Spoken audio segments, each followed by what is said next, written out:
Zurich Tower, Japanese Air Force 002, IS runway 16 right, approach 655 now.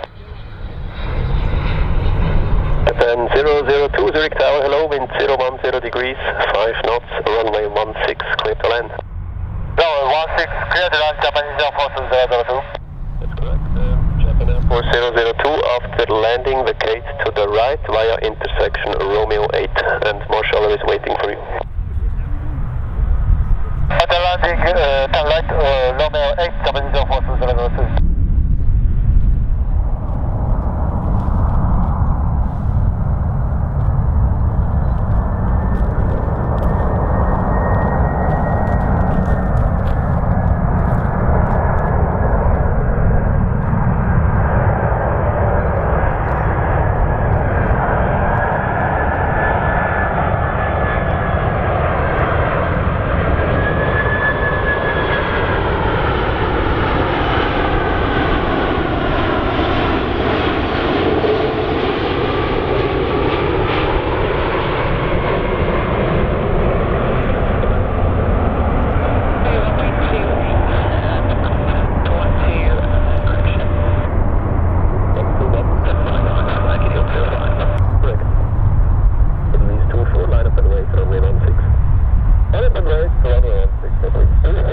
Via intersection Echo 2.